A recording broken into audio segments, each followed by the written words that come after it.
La naturaleza, desde el principio de la historia, se ha encargado de mostrarnos una gran diversidad de formas de animales, como también una variedad inmensa de estos, como por ejemplo hablamos de mutaciones o anomalías, pues que las diferencian de la anatomía normal o natural de los animales. Incluso hablamos de nosotros. En este caso, les vengo con una noticia que ha causado revuelo en la comunidad científica. Y es precisamente pues del tema que les vengo a hablar el día de hoy. Resulta que unos investigadores de Pensilvania en Estados Unidos, unos biólogos llegaron pues a hacer un hallazgo muy importante e interesante para el área de la ornitología.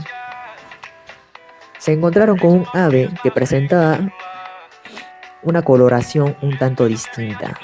Este presentaba por un lado amarillo y por el otro tenía un plumaje rosa.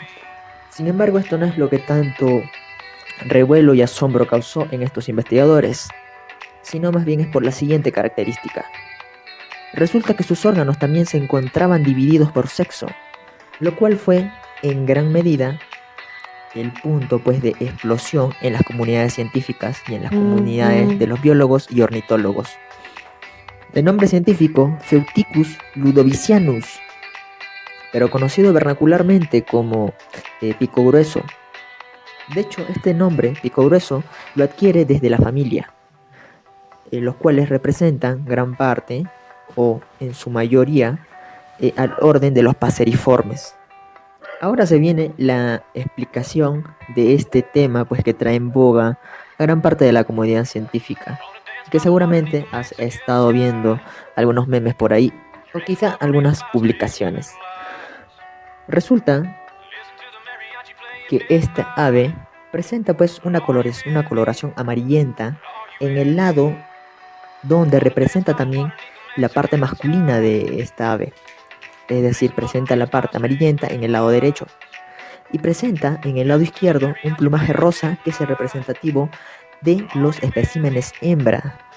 De hecho, muchos investigadores al respecto han dado sus opiniones, dando a entender que en realidad lo que ocurre con esta ave es que probablemente haya sufrido una anomalía genética conocida como ginandromorfía, o en este caso, pues hablaríamos de una ginandromorfía bilateral, ¿no?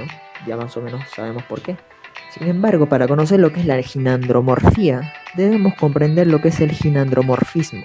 Para esto, debemos aplicar el término a un organismo, que por cierto no únicamente se especializa en aves paseriformes como en este caso.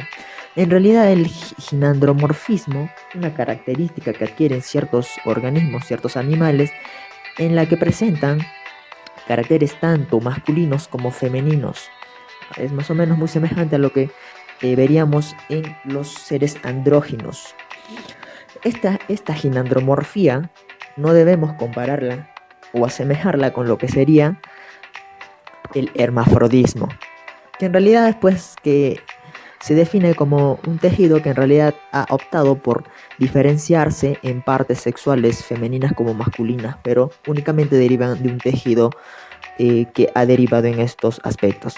Sin embargo, lo que ocurre en la ginandromorfía es algo mucho más diferente, un tanto más complejo, por decirlo así, en donde en realidad se muestran características sexuales contrastantes, pero en cada lado de su cuerpo. De ahí pues que se le conozca a esta anomalía genética como ginandromorfismo bilateral. De ahí que en este caso pues se le considere al pico grueso como un organismo que parece por un lado genéticamente femenino y por el otro lado muestra todas las características de un macho hablando genéticamente y molecularmente.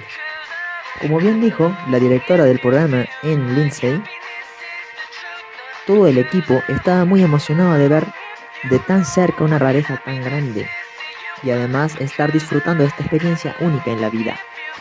De hecho, uno de los investigadores del equipo pues describió que fue como ver un unicornio.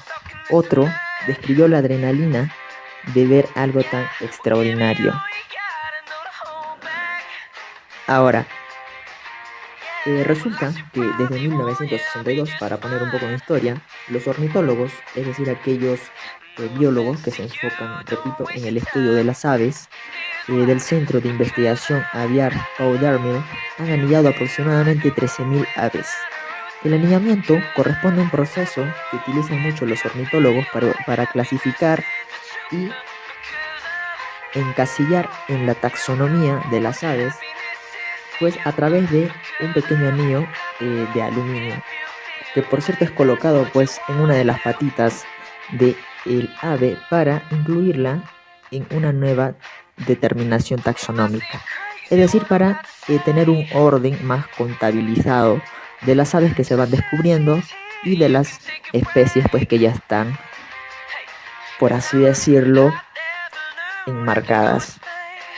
Y resulta que, como les iba mencionando, estos ornitólogos de este centro de investigación aviar pues habían anillado aproximadamente 13.000 aves al año en la Reserva Natural Paul Darwin.